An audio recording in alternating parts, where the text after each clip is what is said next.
अच्छा, बाकी लोग इधर अभी बड़े कम कम लोग हैं, 29 आए हैं अभी तक।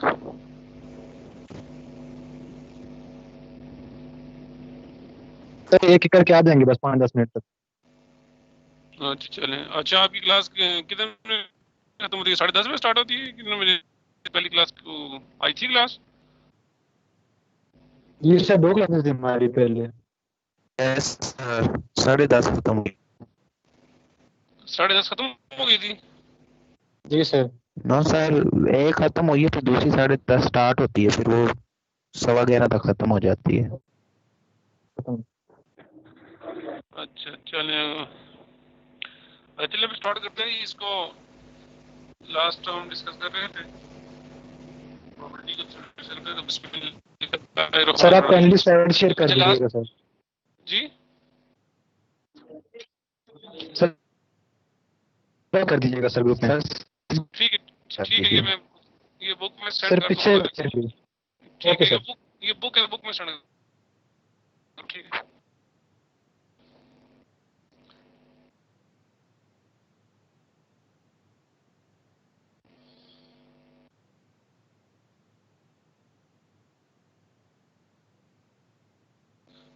अच्छा,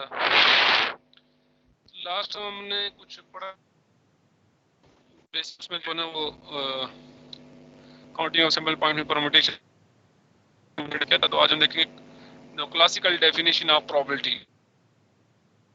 तो ये कहते हैं कि can produce n mutually exclusive and equally likely outcomes, and of these outcomes, if m outcomes of these outcomes are considered favorable to the occurrence of certain event A, then the probability of the event A is denoted by P of A and defined by ratio of this. Mean this is the classical definition of slide probability. क्यों नहीं हो रही? अच्छा एक minute, सब कुछ हो नहीं हो रही।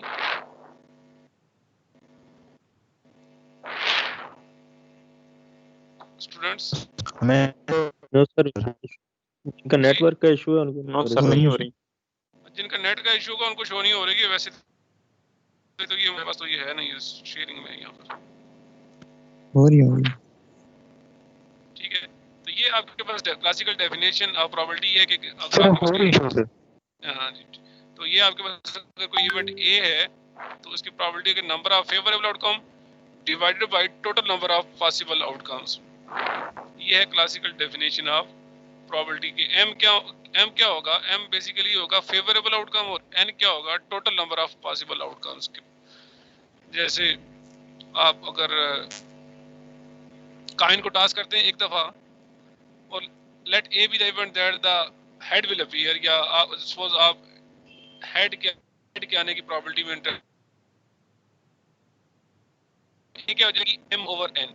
अब m क्या होगा? m होगा फेवरेबल आउटकम। फेवरेबल आउटकम से मतलब जिसमें आप इंटरेस्ट ले रहे हैं। अगर आप हेड में इंटरेस्ट ले रहे हैं तो स्पेस में देखेंगे टोटल हेड हैं कितने, और n क्या होगा कि टोटल ऑप्शंस आपके पास कितने हैं। और एक दफा कॉइन को टॉस करने के टोटल ऑप्शन आपके पास कितने हैं। तो इस एग्जांपल में अगर कॉइन को आप टॉस करते हैं तो आपके पास टोटल ऑप्शन बनते हैं 2, मीन हेड या टेल। और फेवरेबल अगर हेड में इंटरेस्ट ले रहे हो तो हेड की इसमें कितना आ सकता है? एक दफा, तो वो 1 डिवाइड बाय 2 मीन 0.5 की प्रोबेबिलिटी आ जाएगी। मीन 50% चांसेस है कि वो हेड आएगा। ये क्लासिकल डेफिनेशन। अच्छा, इसी तरह जो है ना एक दूसरी है, वो है रिलेटिव फ्रीक्वेंसी या पोस्टीरियर डेफिनेशन ऑफ प्रोबेबिलिटी। इसमें कहता है कि if a random experiment is repeated a large number of times n under identical condition, and if event A observed to occur many times, then the event has, ये देखिए नीचे आपको show हो रही है कि m और यहाँ पर इन्फिनिटी। ये भी एक्चुअली वही डेफिनेशन, उसमें एक कंडीशन ये है कि इवेंट जो है ना वो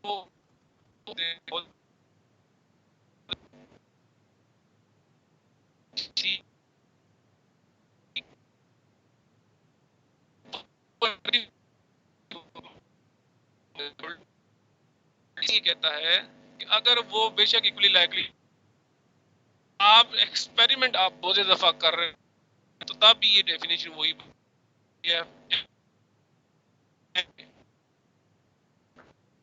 सिलेक्टिव कंडीशन जरूरी नहीं है कि उसमें हो।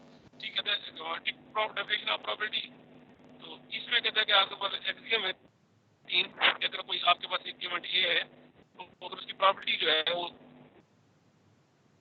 इन दो वैल्यूज के दरमियान टोटल सैंपल स्पेस की ओवरऑल प्रॉपर्टी है बराबर होगी बी यूनियन बी इसके बराबर होगी।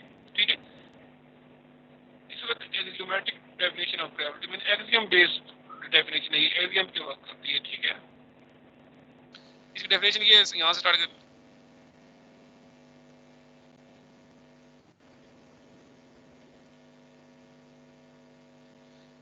मीन इवेंट ए की प्रोबेबिलिटी पी ऑफ ए कब होगी, जब वो इन एक्सियम ये 3 एक्सियम के इनको सेटिस्फाई करेगी।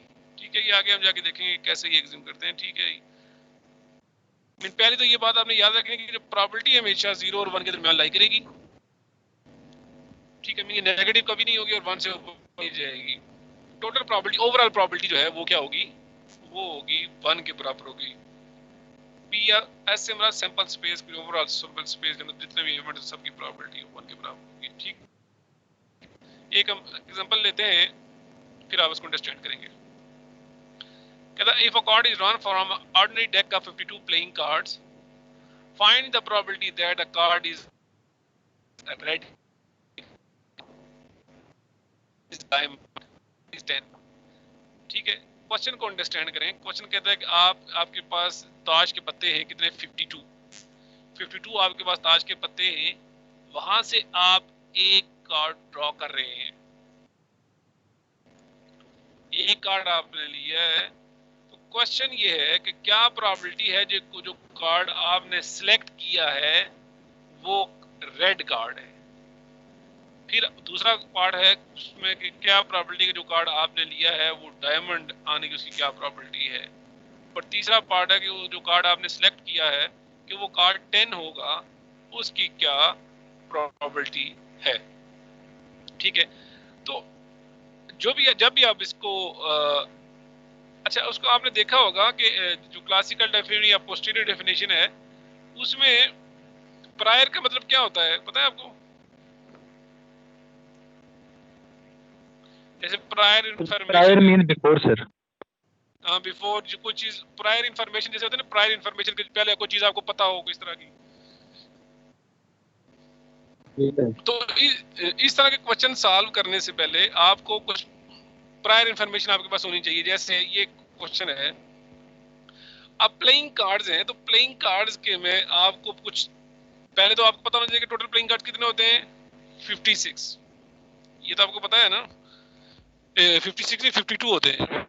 52। अच्छा, उसमें जो रेड कार्ड कितने होते हैं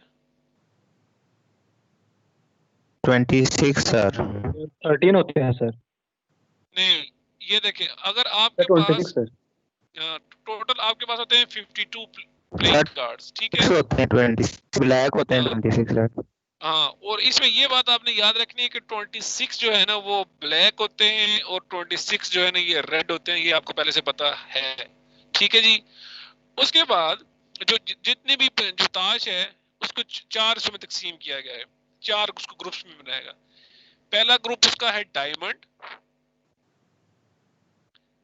हार्ट्स, क्लब एंड स्पेड्स। हर एक ग्रुप में 13 पत्ते होते हैं।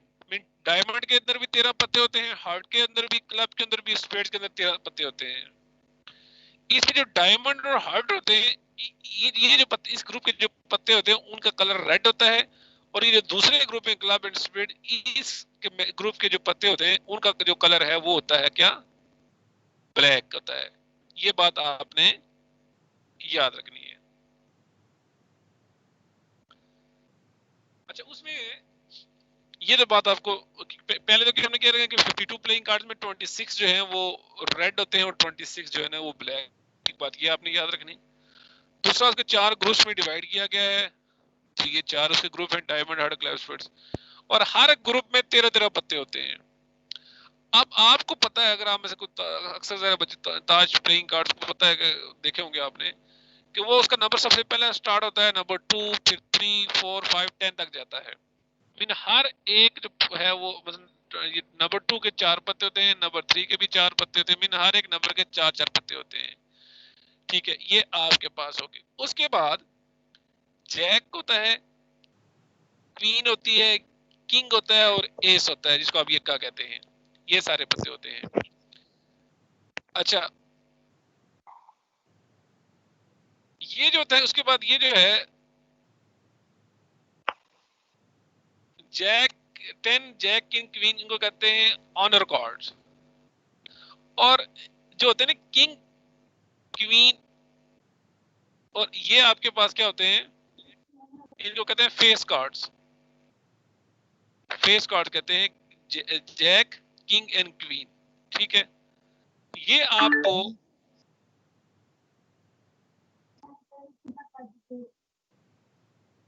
ये आपने ये जो पहले ये सारी चीजें इसके अंदर ये आपको पहले से प्राइम इंफॉर्मेशन आपके पास होनी चाहिए।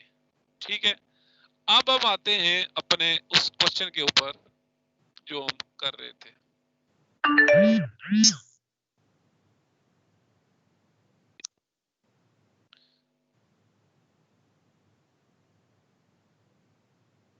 अच्छा, ये था क्वेश्चन। अच्छा, अब ये देखें कि कहता है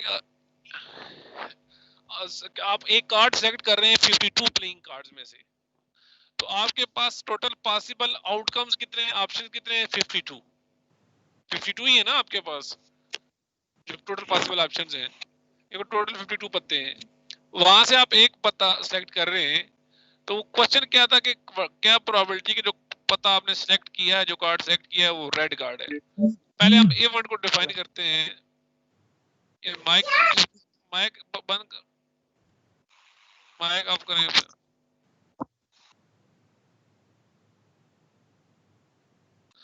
अच्छा, आप देखिए कि हमने इवेंट के let A represent the event that the red card is drawn. जो कार्ड ड्रॉ हुआ है वो रेड कार्ड है। अब प्रॉपर्टी, अब ये हमें रेड कार्ड की प्रॉपर्टी चाहिए, तो अकॉर्डिंग टू डेफिनेशन होता है m over n। Mean m क्या था, नंबर ऑफ फेवरेबल आउटकम, और n क्या है, टोटल नंबर ऑफ आउटकम। अब फेवरेबल आउटकम से मुराद हम जिस चीज में इंटरेस्ट, जिस चीज की प्रॉपर्टी फाइंड कर रहे हैं, वो किसकी फाइंड कर रहे हैं, रेड कार्ड की। तो m क्या हो जाएगा, रेड कार्ड मीन 26 आ जाएगा, और n क्या हो जाएगा, टोटल पॉसिबल आउटकम्स हो गए, टोटल पत्ते जो है ना वो 52 है, तो ये प्रॉपर्टी 1/2 आ गई। ठीक है जी, मीन m ओवर n से मुराद के number of favourable outcome divided by the total number of possible outcomes. तो ये मीन 1/2 मीन 0.5, अगर वो परसेंटेज में बात करें तो 50% चांसेस हैं कि वो कार्ड आपने सेलेक्ट किया है वो रेड कार्ड होगा। ठीक है, प्रोबेबिलिटी सी क्या की 0.5। इसी तरह कह रहा है let B be the event that the card drawn is diamond. अब डायमंड की प्रॉपर्टी फाइंड करनी थी। देखें यहाँ पर फेवरेबल आउटकम क्या होगा, डायमंड कार्ड। तो यहाँ जगह क्या आएगा, 13, क्योंकि डायमंड कार्ड 13 होते हैं। टोटल आपके पास नीचे वही रहेगा कि टोटल आपके पास जो पॉसिबल ऑप्शंस हैं वो आपके पास कितने। ठीक है जी, इसको जरा देखिएगा।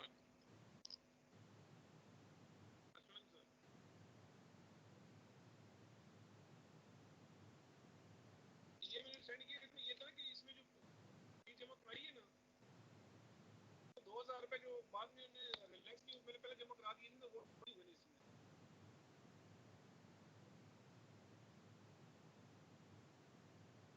500 वाला ये वाला,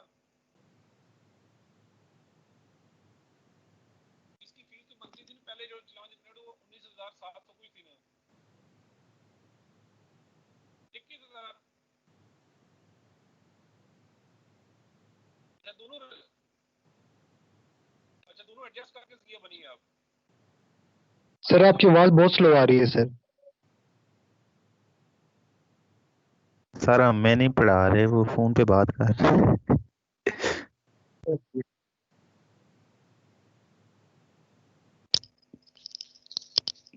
हाँ जी स्टूडेंट, सॉरी मैंने कॉल आ गई थी।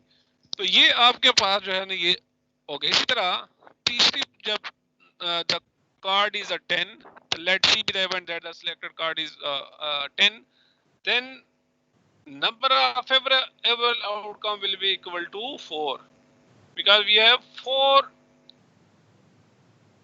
cards of 10. इन नंबर 10 के हमारे पास 4 कार्ड होते हैं और टोटल हमारे पास ऑप्शन, तो ये प्रोबेबिलिटी 1/13 जो भी 0.0 समथिंग जो भी आ जाएगी 0.16 जो भी आता है। ठीक है जी, समझ आ गई इसकी?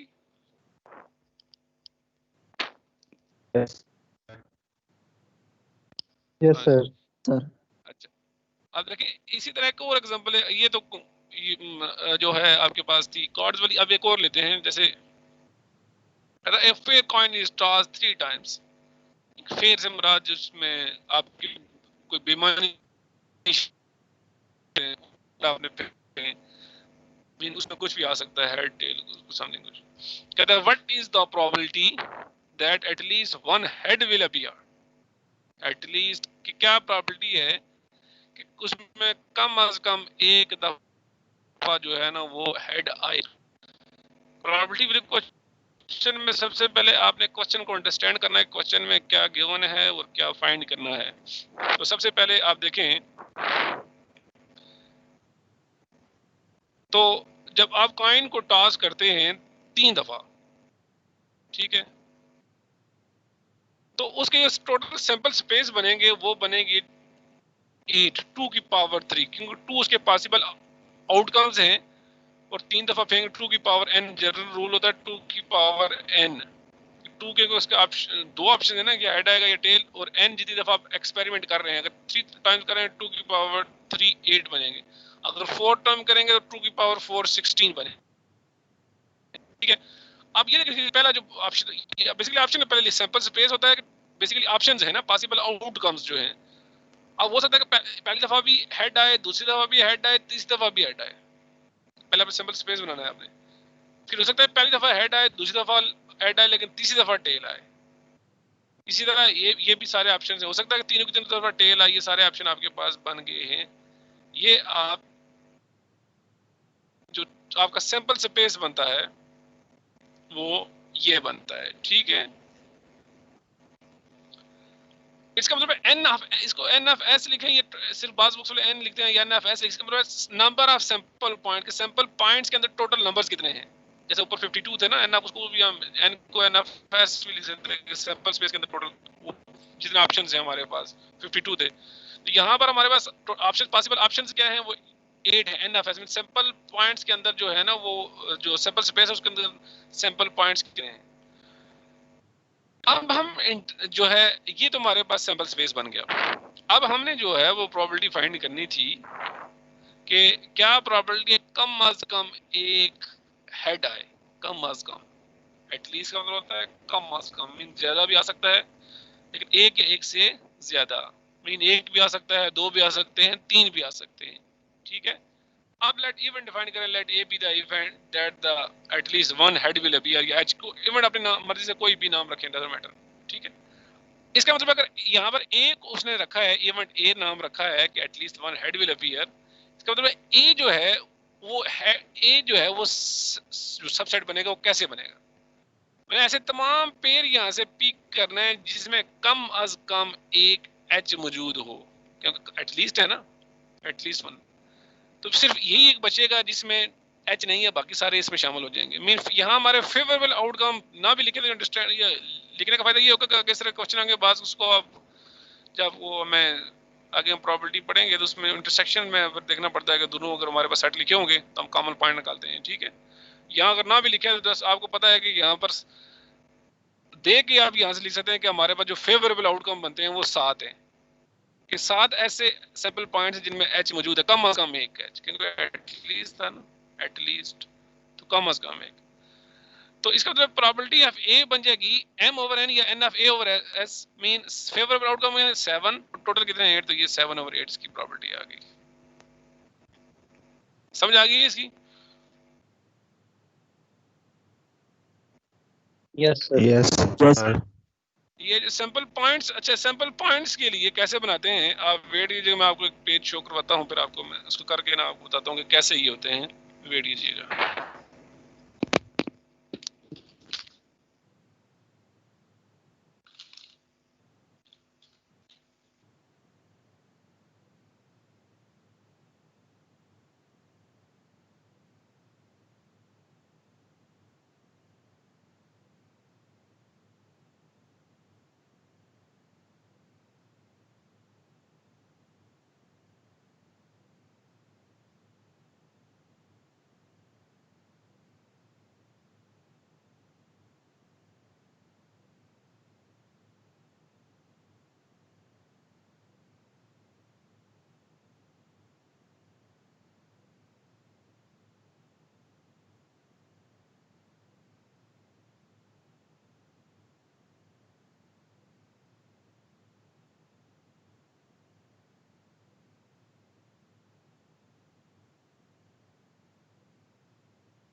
बस क्लास खत्म।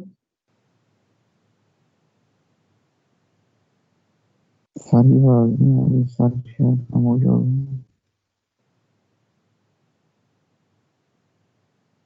ओके जवाब ये सर बंदे फाइल बना रहे होंगे। कब बना रहे हो?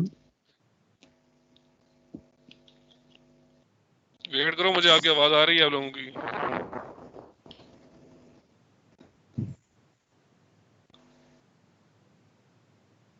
मैंने क्या कहा था आप लोग, मैंने कहा 1 मिनट में करके शेयर करवाता हूँ एक चीज ताकि आपको समझेगी कि सिंपल स्पेस कैसे बनते हैं जरा। Okay sir.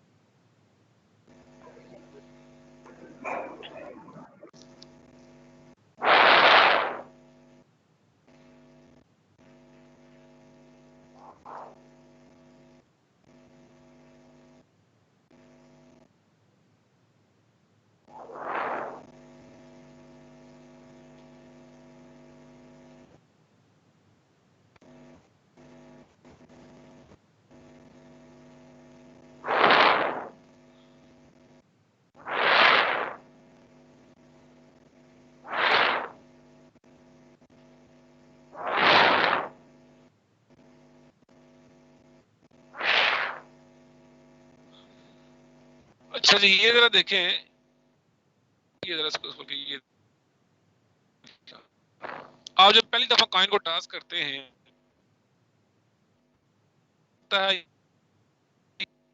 ऐसे ही नजर आ रही नहीं है? Yes sir. अब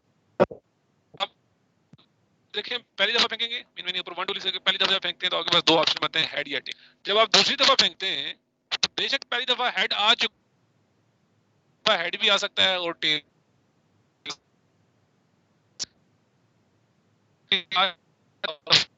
हेड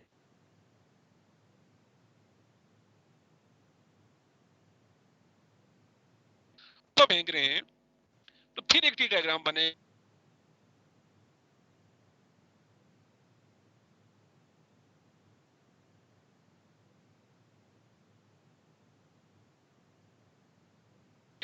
अगली दफा तीसरी दफा हेड या टेल कुछ भी आ सकता है। इसी तरह इधर भी देखें तो बेशक पहली दफा टेल हो, दूसरी दफा हेड हो, अगली दफा हेड भी आ सकता है, हेड टेल भी आ सकता है। इसी तरह बेशक पहली दफा टेल आ चुका हो, दूसरी दफा भी टेल आ चुका हो, अगली दफा फिर हेड या टेल आ सकता है। ठीक है, तो जब लिखेंगे तो एच एच एच मीन हर एक स्टार्ट हम लेना और हर एक ब्रांच पे जाना है आपने। H H T H T T H H T T 3 दफा फेंकेंगे आपके पास ये जो नीचे बने इस तरह बनेंगे। इसे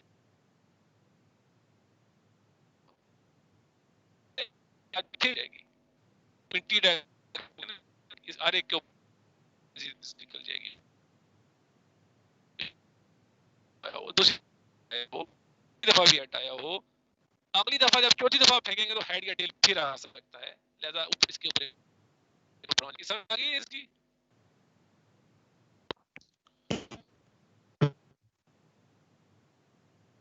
समझ आ रही है इसकी?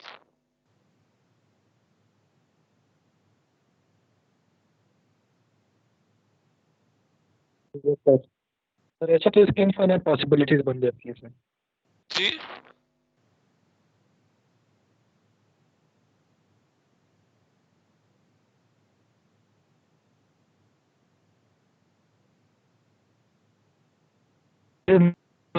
इसकी इनफाइनाइट सर पॉसिबिलिटीज सर। दफा फेंकेंगे पॉसिबिलिटी। जी सर ये कह रहा हूँ। जी जी हाँ, तो आप इसके आगे मजीद इसकी टी बनती रहेगी। ठीक है, तो ये देखिए ये जो सारे लिखे तो उस तरह लिखे जी होंगे। सर। ठीक, अच्छा एक और देखें, अब उसको अंडरस्टैंड करना है, इसमें रट्टा मारने वाली बात तो है नहीं। कहता है कि if two fair coins are thrown, if two fair dice are thrown, dice ludo के दाने जो है, getting a double 6 part a sum of 8 or more dots। वो ये कहता है कि अगर आप लूडो के 2 दाने फेंक रहे हैं तो क्या प्रोबेबिलिटी है कि डबल सिक्स में दोनों दानों पे आएगा? पहली प्रोबेबिलिटी आपने ये पॉइंट करनी है। दूसरी आप प्रॉपर्टी पॉइंट ये करनी है कि क्या प्रोबेबिलिटी है कि जो आपने दो दाने फेंके तो उनके ऊपर जो आंसर है उसके ऊपर जो वैल्यू है फेस वैल्यू उसका सम जो है ना वो 8 या 8 से ज्यादा आता है। जैसे आपने लूडो का दो एक के ऊपर आया 6 तो 6 to 8 बने। इस तरह ये बात कर रहा है। अगर एक दफा फिर फेंका आपने सपोज एक दाने पे आया 4 अगले पे आया 6 तो क्या आ गया 10।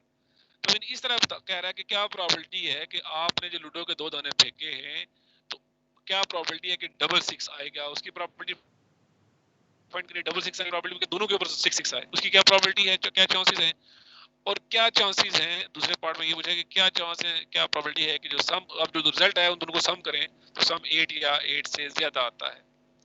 तो सबसे पहले जब आप लूडो के दो दाने फेंक रहे हैं तो सैंपल स्पेस जिस तरह अभी ऊपर बनाइए टी डायग्राम इस तरह बनेगी इसी तरह बन तक कि हो सकता है पहले पे 1 हो दूसरे पे भी 1 हो सकता है पहले पे 1 आए दूसरे पे 2 आ जाए 1 3 1 4 1 5 1 6 जिस तरह ऊपर टी डायग्राम बनाइए ना कॉइन की इसी तरह आप वन जब आप पहली दफा फेंकते हैं एक दाने पे 1 2 3 4 5 6 ऑप्शन है दूसरे के ऊपर 1 2 3 4 हर एक के ऊपर 6 6 ऑप्शन आ जाएंगे तो 36 ऑप्शन के बन जाएंगे।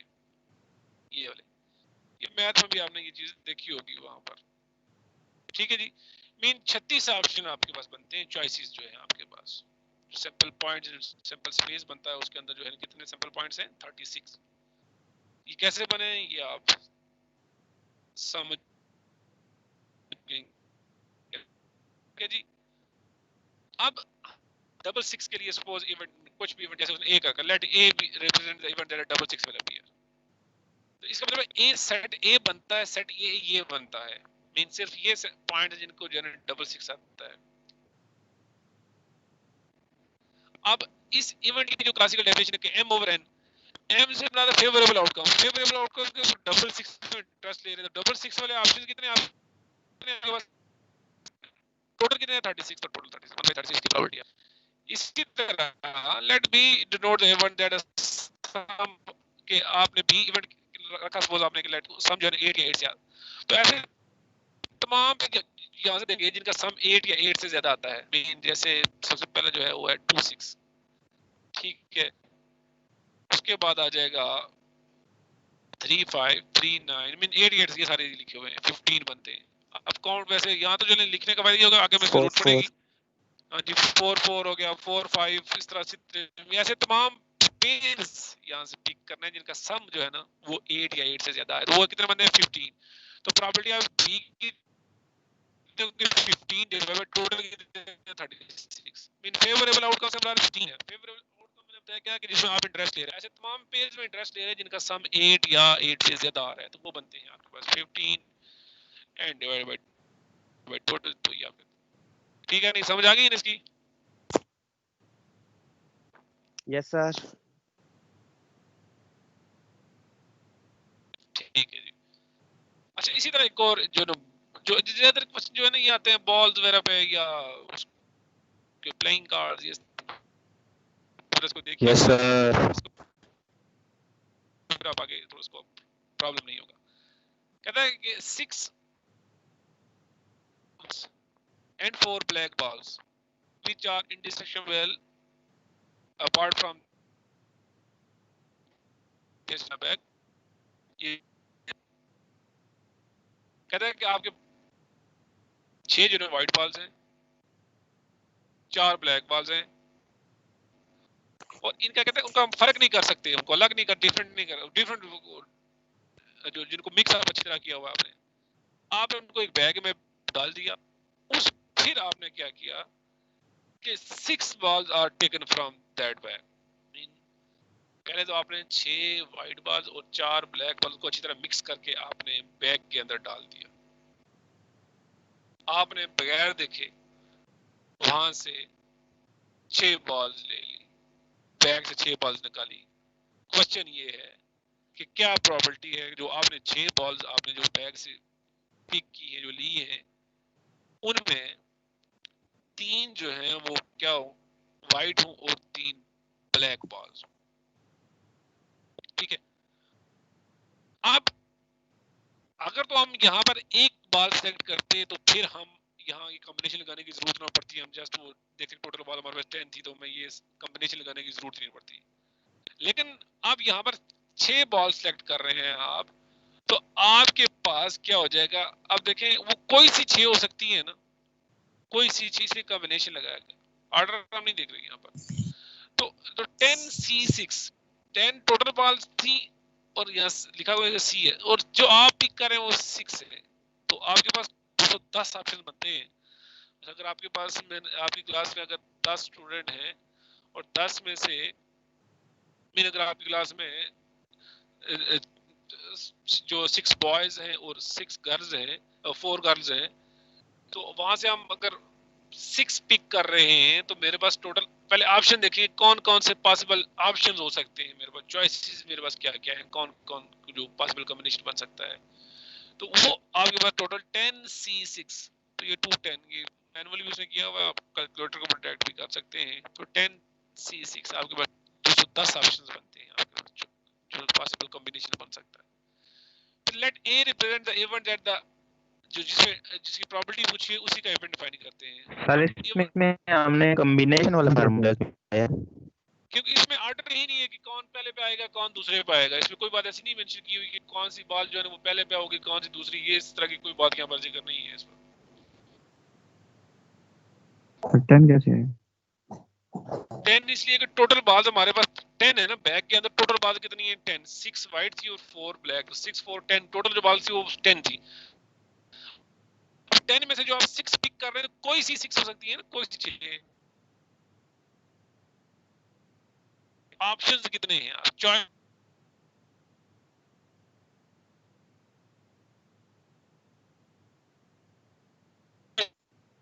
Yes sir.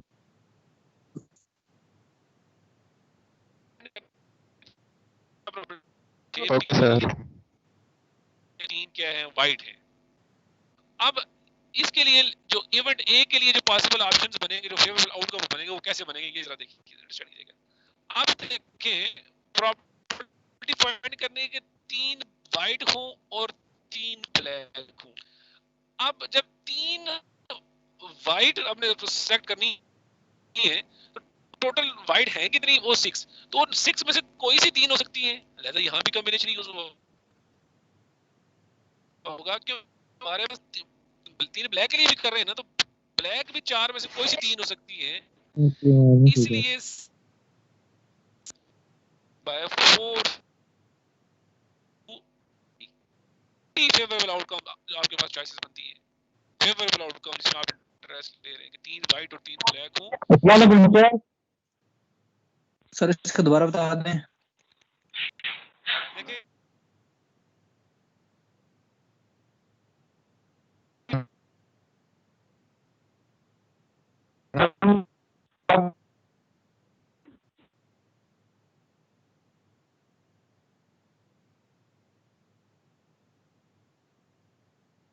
सर कोई रिमूव कर रहा है बार बार। सर आपका माइक म्यूट है।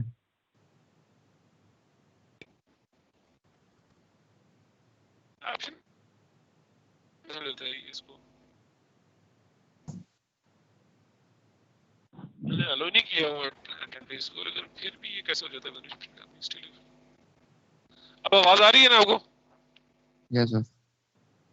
अच्छा, तो मैं बता क्या रहा था कि देखें आप जो बॉल सेलेक्ट कर रहे हैं वो कर रहे हैं आप कि 3 वाइट और 3 ब्लैक वाला, ऐसे ही है।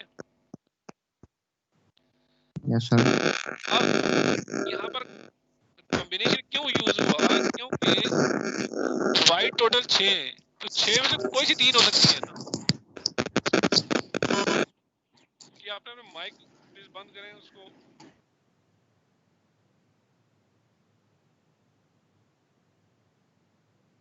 अच्छा, तो लिहाजा हमने यहाँ पर कॉम्बिनेशन, क्योंकि वाइट 6 है, 6 में से कोई सी 3 सेलेक्ट हो सकती है ना। इसी तरह ब्लैक 4 में से कोई सी 3 सेलेक्ट हो सकती है, तो इसलिए 6C3 मल्टीप्लाई 4 टोटल हमें चेक करना है, इसलिए मल्टीप्लाई यहाँ पर ऑप्शंस और यहाँ पे ऑप्शन मल्टीप्लाई हो, टोटल आपके पास 80 बने। मीन फेवरेबल आउटकम आपके पास 80 है और टोटल आपके पास 210 ऑप्शंस हैं, तो ये आपके पास 8 over 21 इसकी प्रोबेबिलिटी आ गई। क्लियर है जी? Yes sir. ये मैं क्लास जुमे के बाद भी अरेंज हो सकती है? अभी तो टाइम है ना, जुमे के बाद इसको प्रॉब्लम है तो देख सकते हैं, वैसे फिर बहुत सारे बच्चों का प्रॉब्लम होगा। सर मस्जिद इधर से घर से दूर है सर, जुमे की तैयारी करनी है, मस्जिद जाना है सर, अभी आधा घंटा लगता है। जुमे की तैयारी भी सर करनी हो या दो क्लासें आप एक क्लास हम अरेंज कर लेते हैं और एक सर आप जी जी सर एक क्लास हम अरेंज करेंगे सर, होती हैं दो क्लासेस और एक सर शेड्यूल से जो आउट क्लास है ना वो आप उनको कह दें जो आप दूसरी क्लासेस को पढ़ाते हैं वो एक अरेंज कर लें। नहीं, आप क्या कहना चाह रहे हो कि ये क्लास जो है ना इसको 1 बजे तक ना चलाएं? नो सर 1 बजे जुम्मा होता है।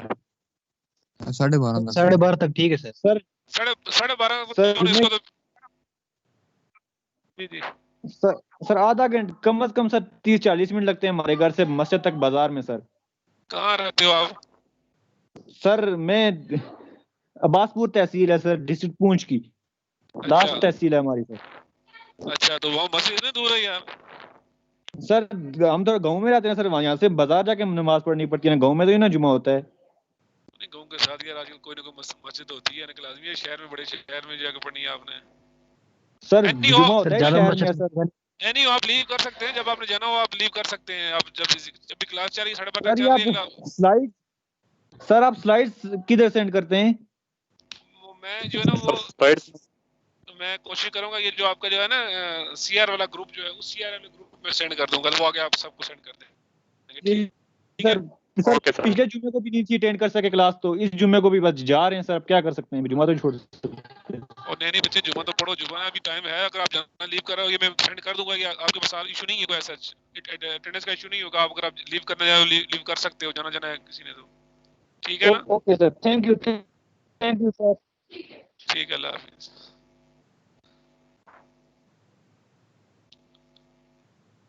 हाँ जी स्टूडेंट्स, आवाज आ रही है? ठीक है ना? यस सर, आ गई।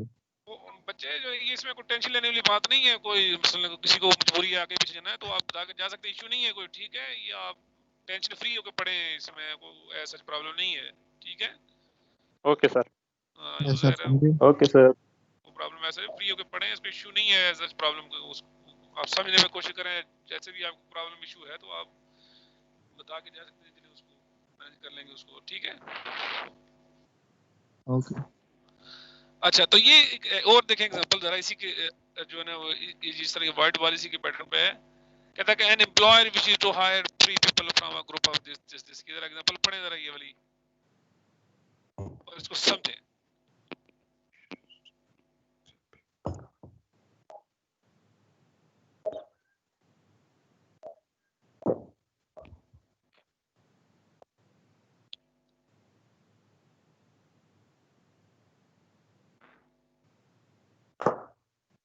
सर बाकियों को स्लाइड शो हो रही हैं, मुझे नहीं हो रही सर। आप कहां से बिलोंग कर रहे हो? सर हो रही है शो। आसमानी से नेट वीक है तो शायद नहीं शो हो रही होंगी, बाकी बच्चों को शो हो रही है ये।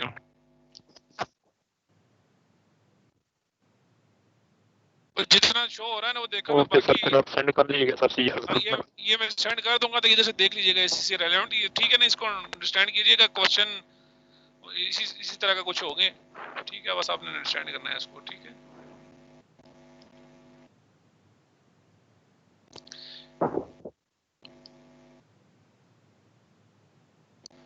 क्वेश्चन ये पढ़ा है आपने क्वेश्चन जी? ये कहता है कि आपके पास एक जो है ना वो कंपनी का जो हेड है, एम्प्लॉयर है, वो सपोज 3 लोगों को जो है ना वो नौकरी पर रखना चाह रहा है। अब उसके पास 15 जो है ना एप्लीकेंट जाते हैं, 15 लोगों की एप्लीकेशन उसके पास जाती हैं, जिसमें 8 जो है ना वो मेन है और 7 जो है ना वो वुमेन है। और कहता है कि सारे के सारे जो है ना इक्वली क्वालिफाइड है, मीन वो उनमें से कोई भी 3 सिलेक्ट कर सकता है, सबकी क्वालिफिकेशन एक जितनी है जो भी है। अब कहता है कि if he selects 3 at random, 3 at random select करता है, रैंडम से मतलब कोई भी सिलेक्ट हो सकता है, इन सब के सिलेक्ट होने के चांसेस हैं। तो कहता है कि क्या प्रोबेबिलिटी कि जो उसने 3 सिलेक्ट किए हैं रैंडमली, जो सपोज उसके पास 15 आप में से 15 लोग गए वहां पर एप्लीकेशन लेके जॉब के लिए, उसके पास 15 लोगों की सीवीज पड़ी थी, वहां उसने बगैर देखे 3 सीवीज वैसे ही रैंडमली पिक नीचे से जो ना उसने डाला और 3 सीवीज निकाल ली। उसे कहा इन लोगों को मैंने जॉब देनी है। क्वेश्चन ये है कि क्या प्रोबेबिलिटी है, क्या चांसेस हैं कि जो उसने 3 लोग सिलेक्ट किए वो तीनों के तीनों मेल थे, तीनों के तीनों मेन थे। फिर उसने आपसे क्वेश्चन पूछा कि क्या प्रोबेबिलिटी है कि उस जो 3 से सिलेक्ट किए उसमें कम अज कम एक फीमेल शामिल है, उसकी क्या चांसेस हैं, क्या प्रोबेबिलिटी है। ठीक हो गया। अब सबसे पहले जो टोटल ऑप्शंस है उसके पास थे, कितने पॉसिबल ऑप्शंस थे, वो थे 15C3। कैसे कि टोटल उसके पास 15 एप्लीकेशन थी ना, उसे 3 सिलेक्ट करनी थी तो 15 कोई सी 3 हो सकती थी, इसलिए टोटल उसके बाद जो ऑप्शन बनते हैं वो बनते हैं 455। ठीक हो गया। मीन इतने इसके पास पॉसिबल ऑप्शंस हैं, कितने पॉसिबल वेज हैं कि वो 3 लोगों को सिलेक्ट कर सकता है। अब जो आपसे जो क्वेश्चन पूछा गया था वो ये था कि क्या प्रोबेबिलिटी है कि जो पहले पार्ट में कि वो तीनों के तीनों जो है ना वो जो सिलेक्ट किए उसने, वो सिलेक्ट जो हुए हैं वो जो है ना वो मेल है, मैन है। इवेंट फाइंड किया, let A represent the event that the 3 selected will be men. तो इसके सैंपल पॉइंट में जो फेवरेबल आउटकम कितने बनेंगे, वो बनेंगे टोटल मेन थे कितने 8 में से 3 के सिलेक्ट होने की पूछ रहा है ना वो, तो कोई से 3 हो सकते हैं, लिहाजा 8C3। सर ये मीटिंग से भी रिमूव कर देता है बार बार। अच्छा मैं इसको सेटिंग और चेंज कर देता हूँ।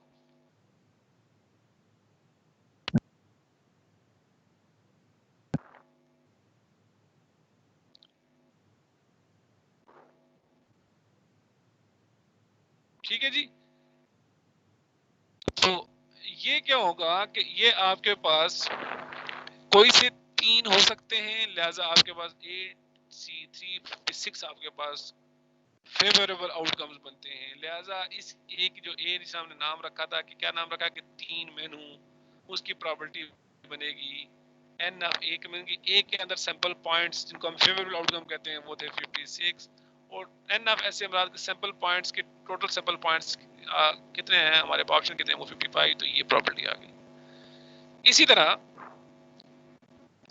एटलीस्ट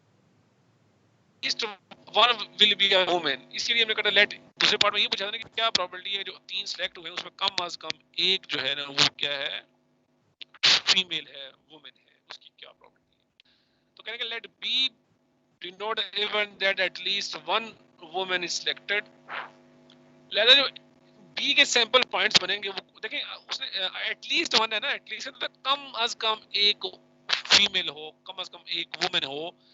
इसका मतलब है एक भी हो सकती है, अगर 3 सिलेक्ट हुई है तो एक भी सिलेक्ट हो सकती है, 2 भी सिलेक्ट हो सकती है, 3 भी सिलेक्ट हो सकती है।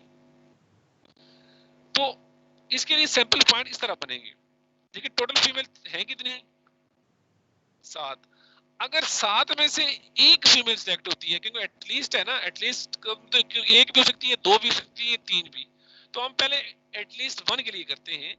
तो जब 1 के लिए करेंगे तो टोटल फीमेल कितनी है, 7। तो 7 में से कोई सी एक हो सकती है, लेकिन 7 अगर जाहिर है अगर एक फीमेल सिलेक्ट हुई है इसका मतलब है उसके साथ 2 तो बाकी मेल सिलेक्ट होंगे ना, तो मेल कितने 8 में से सिलेक्ट हो सकते हैं, लिहाजा 8C2। इसी तरह आपके पास ये भी हो सकता है कि आपके पास 2 फीमेल हो, मीन 7 में से 2 फीमेल हो। अगर 2 फीमेल हो इसका मतलब है जो मेल है वो 8 में से एक मेल होगा, टोटल 8 थे। और फिर ये भी हो सकता है कि तीनों की तीनों फीमेल हो, 7 में से तीनों की तीनों फीमेल है, इट्स मीन इसके साथ मेल फिर कोई सिलेक्ट नहीं होगा, इवन 8C0 होगा, मीन 8 में से कोई नहीं सिलेक्ट होगा मेल।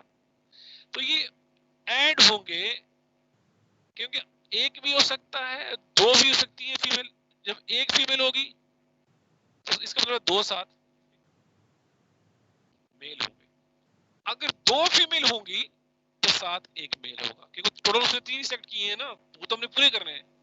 इसी तरह अगर 3 उसने सिलेक्ट किए, तीनों की तीनों फीमेल ही सिलेक्ट हो गई हैं, तो इसका मतलब मेल तो कोई नहीं सिलेक्ट हुआ। तो ये ऑप्शन इस तरह बनते हैं। ऊपर देखें 8 और 7 को ऐड करें तो 15 पूरे होते हैं जो टोटल थे, और 1 और 2 को ऐड करें तो 3 जो सिलेक्ट करते हैं वो भी पूरे हैं। इधर भी देखें 7 8 15 पूरे हैं टोटल जो है, और 2 1 जो है ना वो 3 ये सिलेक्ट है वो भी पूरे ऑप्शन है। तो ये टोटल ऑप्शन बनेंगे वो 399 बनेंगे जो फेवरेबल आउटकम जो पॉसिबल जिसमें आप इंटरेस्ट ले रहे हैं वो 399 ऑप्शंस हैं, और टोटल कितने थे 455। ये आपके पास जो प्रोबेबिलिटी आ गई वो आ गई 0.8777। ये आपके पास है।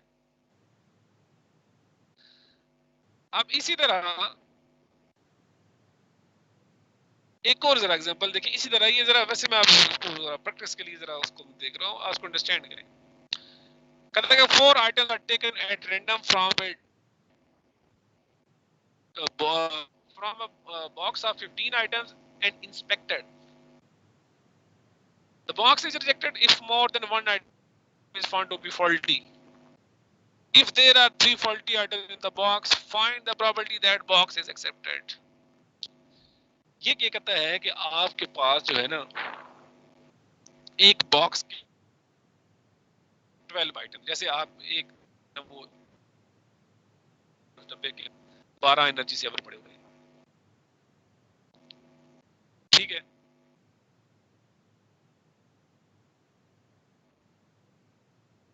जो 12 पड़े हुए हैं 3 जो है ना वो खराब हैं, ये आपको पहले से इंफॉर्मेशन है कि जो है ना 12 में उसके अंदर और कॉटन के अंदर, और 3 जो है उसमें जो एनर्जी सेवर है वो खराब है, फॉल्टी है। अब एक जो है वो कर रहा है बॉक्स के चेक कर रहा है। अब उसने क्राइटेरिया ये रखा हुआ है कि अगर से ज्यादा उस, ठीक है यहां तक पहले ये तो हो गया ना। अब उसने वो 4 जो आइटम्स है ना वो 4 एनर्जी सेवर उस डब्बे से निकाले, 4 एनर्जी सेवर निकाले। अब इंस्पेक्टर ने उसने ये कंडीशन रखी हुई है कि अगर जो वो रैंडमली जो 4 पिक किए, अगर उसमें से एक से ज्यादा अगर खराब निकल आया तो वो पूरा का पूरा कार्टन रिजेक्ट कर देगा, उसको वापस फैक्ट्री भेज देगा। कि क्या किया है कि टोटल 12 में थे, उन 12 में उसने 4 पिक किए, और उसने कंडीशन ये रखी हुई थी अगर ये जो 4 जो उसने रैंडमली पिक किए उन 4 में से अगर एक से ज्यादा अगर एक खराब निकल आता है तो फिर वो बात ठीक है, इट्स ओके। लेकिन अगर एक से ज्यादा खराब निकल आता है, फॉल्टी निकल आता है, तो वो पूरे का पूरा कार्टन है उसको क्या करेगा, रिजेक्ट करेगा उसको वापस जो है ना फैक्ट्री में भेज देगा। क्वेश्चन आपसे पूछा गया है कि क्या प्रोबेबिलिटी है, द बॉक्स इज एक्सेप्टेड। अब बॉक्स एक्सेप्ट कब होगा, ये तो रिजेक्ट होने की कंडीशन है कि रिजेक्ट कब होगा कि जब एक से ज्यादा, एक से more than one mean one से ज्यादा मीन 2 खराब निकल आए या 3 खराब निकल आए, तो फिर उसने उसको यही सकता है या 2 खराब निकले, 3 कहीं 3 तो ज्यादा 2 खराब हो सकते हैं या 3 खराब हो सकते हैं, तो एक से ज्यादा ये रिजेक्ट वाली कंडीशन है। उसने जो पूछा है कि क्या प्रोबेबिलिटी है कि जो है ना वो जो कार्टन है जो बॉक्स है वो क्या होगा, एक्सेप्ट होगा। तो एक्सेप्ट कब होगा, वो उस वक्त होगा कि फॉल्टी में से या तो कोई तो फॉल्टी हो मीन सारे सारे ठीक निकले मीन नंबर ऑफ फॉल्टी क्या हो 0, या ये हो सकता है कि एक फॉल्टी निकला है तभी बॉक्स उसने एक्सेप्ट ही करना है ना, क्योंकि रिजेक्ट के लिए 1 से ज्यादा उसने रखी हुई है मीन एक भी अगर खराब निकला है तब दूसरे बॉक्स को रिजेक्ट नहीं करना, बॉक्स को एक्सेप्ट करना है। तो इसका मतलब बॉक्स को एक्सेप्ट करने के लिए आपके पास 2 चॉइसेस हैं कि या तो कोई खराब ना आए या एक खराब आए, ठीक है। तो सबसे पहले हम ऑप्शन देखेंगे कि हमारे पास टोटल है, हमारे पास 12 थे टोटल, वहां से हमने पिक कितने किए 4, तो कोई 4 हो सकते थे, इसलिए 12C4 495 ऑप्शन हैं, चॉइसेस हैं मीन 4 पिक करने के लिए जो ना 12 में से 4 आप पिक करते हैं, इतने ऑप्शन हैं, कोई से 4 हो सकते हैं। अब लेट ये पहले से आपको पता है कि 9 3 जो फॉल्टी है इसका मतलब 9 जो है गुड आइटम्स हैं।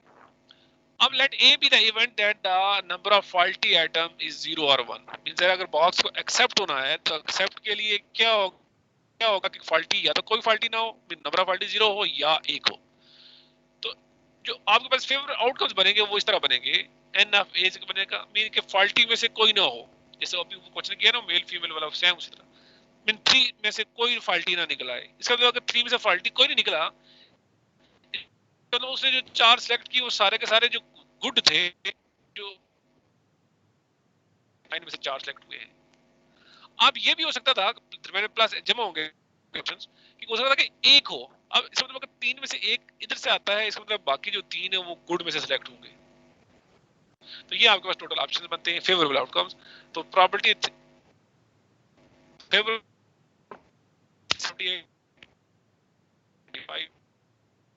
75 चांसेस हैं कि वो बॉक्स को एक्सेप्ट करेगा।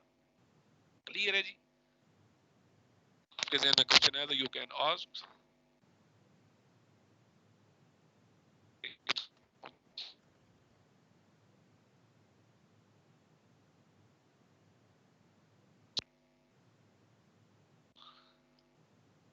हाँ जी, आप बोले, समझ आ गई है इसकी? अरे 3 और 9 कैसे है दोबारा बताओ। समझ आ गई है? आवाज मोहम्मद शोएब खान क्या कह रहे हो तुम? अरे 3 और 9 कैसे है? समझ आ गई है? सर जी, जी सर क्या कह रहे हो? को नहीं, आवाज कट कट के आ रही है। क्या कह रहे हो आरएस?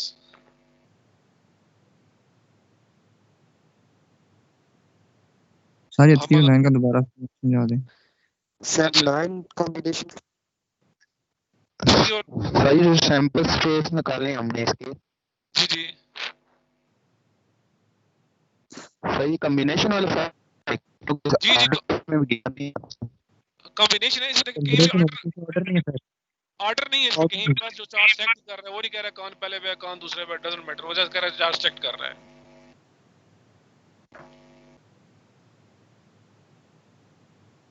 तो यहाँ पर देखिए ये जो 7.9% फॉल्टी, उसने कहा था कि बॉक्स एक्सेप्ट करेगा। तो बॉक्स एक्सेप्ट कब करेगा कि ये जो खराब है एनर्जी से, और उनमें से कोई भी नहीं, या तो कोई ना हो या एक सेलेक्ट हो।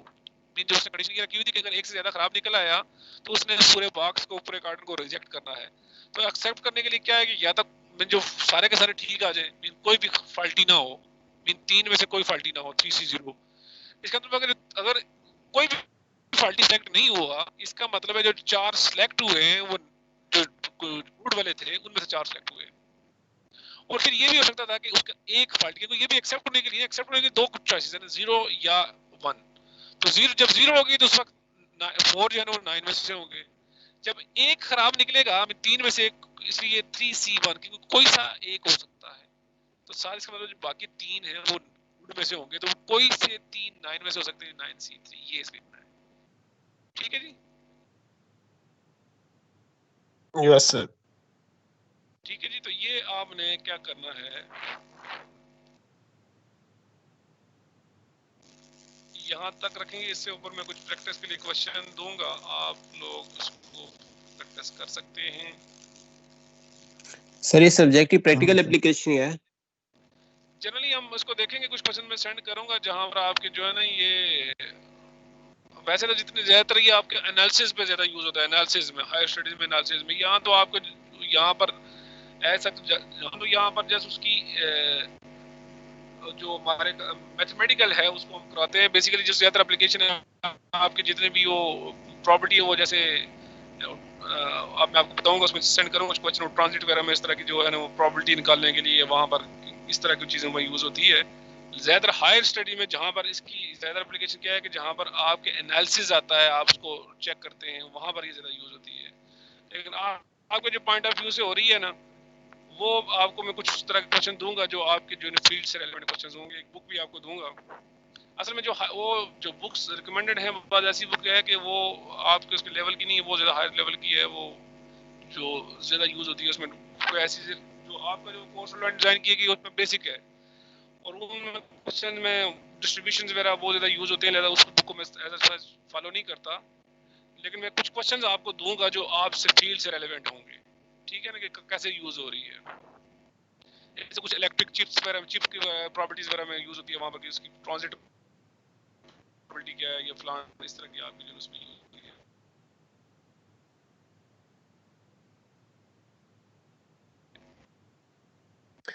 Okay sir. क्वेश्चन ये इसी होगा, ये फिक्स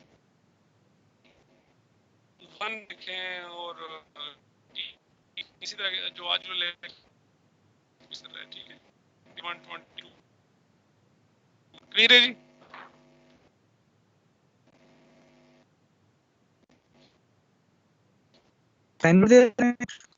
नहीं, ये वैसे आप प्रैक्टिस के लिए अगर आप अपने पास सर क्लियर करें, है। प्रैक्टिस के लिए आप करें इसको।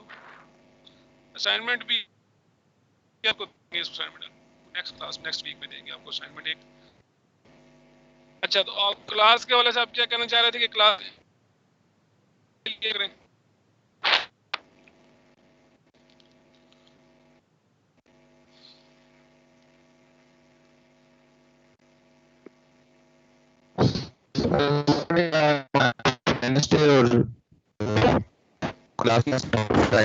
असल में जो टाइमिंग है ना, मैंने उनसे बात की थी, उस दौरान थोड़ा मैं कोशिश करूंगा कि इस नेक्स्ट वीक उस टाइम पे एक दिन क्लासेस पे रख लूं, वो मैं आपको डिसाइड करके आपको बताता हूं। क्योंकि उसमें वो मैंने उनसे बात की थी कि वो, क्योंकि बाद में टाइम टेबल मिला, मैं पहले एडजस्ट करवा चुका था, उन्होंने फिर कहा कि आप स्टूडेंट से बात कर लें, जैसे भी एडजस्ट हो जाता है। क्योंकि इसमें एक इशू ये है कि आपके जो कुछ जो हैं वो जो स्टूडेंट्स आपके जो सेक्शन A B C है, इनका 2 क्रेडिट आवर कोर्स है, और जो पुराने स्टूडेंट हैं आपके, उनका 3 क्रेडिट आवर कोर्स है। तो उसको एडजस्ट करना पड़ेगा। सर फिजिकल क्लासेस कब लग रही हैं, कोई आइडिया? ये अगले सेमेस्टर में होगा, ये सेमेस्टर हमारा तो ऑनलाइन है सारा। सर वो जो कह रहे थे 1 फरवरी से बाकी नहीं, वो उसमें बाकी यूनिवर्सिटी खुली, ये जो हमारी यूनिवर्सिटी ऑलरेडी नोटिफिकेशन किया हुआ है कि हमारा जो चल रहा है ना वो ऑनलाइन है। ये बस रिसर्च वाले स्टूडेंट जो है ना वो एमफिल पीएचडी वगैरह आ जाएंगे, जो ऑलरेडी जो रिसर्च प्रोजेक्ट वगैरह कर रहे हैं वो, बाकी जो आपकी क्लासेस वगैरह चल रही हैं होंगी। सर कंफर्म है ये? नोटिफिकेशन तो अभी तक तो नोटिफिकेशन ये दोबारा को ना किया, जो नोटिफिकेशन हो चुका है उसमें यही था कि ये जो चल रहा है ये सेमेस्टर ये ऑनलाइन ही रहेगा। Okay sir. तो सर इसमें लैब वर्क नहीं करवाएंगे? नहीं, इसमें है ही नहीं हमारा, ये 2 क्रेडिट आवर कोर्स है जस्ट, इसमें लैब नहीं, सिर्फ इस सेमेस्टर का जो लैब वर्क होता है ये नहीं करवाएंगे फरवरी के बाद? क्या बताइए, डिपार्टमेंट की मर्जी चॉइस पे है क्या करता है, अब वो कैसे वो कोई सेट करता है, लेकिन नोटिफिकेशन तो उसके मुताबिक ये था कि ऑनलाइन ही करें, पिछले सेमेस्टर चला है ना इस तरह चलेगा। जी सर। सेमेस्टर के अपलोड नहीं हुए, जो हमारे लैब वर्क थे अपलोड नहीं हुए। सेमेस्टर जो हमारा गुजर गया उसके जो वर्क था उसके मार्क्स अभी तक हमारे सीएमएस पे अपलोड नहीं हुए। तो वैसे वो पेपर फेल लिखा है जी, अभी तक फेल लिखा हुआ है। हमने पेपर सब कुछ दे दिया, लैब वर्क भी कर लिया था आपके, लेकिन अभी तक हमारे मार्क्स अपलोड नहीं हुए। हो जाएंगे, वो इशू नहीं है, वो कर लेंगे। और आप पेपर दिए हैं मतलब वो जरा वो सबके जरा जीरो लगे होंगे ना, तो वो इशू मतलब सॉल्व कर देंगे। वो डिपार्टमेंट क्या कहता है? सर डिपार्टमेंट तो कुछ नहीं कहता, अब सीआर को ही पता होगा। अच्छा, नहीं तो डिपार्टमेंट वालों को बताया ना कि इसका इशू आ रहा है, तो ताकि वो सीएमएस को ठीक हो। ये हमारा नहीं सबका है। ये मुतलका टीचर से रब्ता करें ना।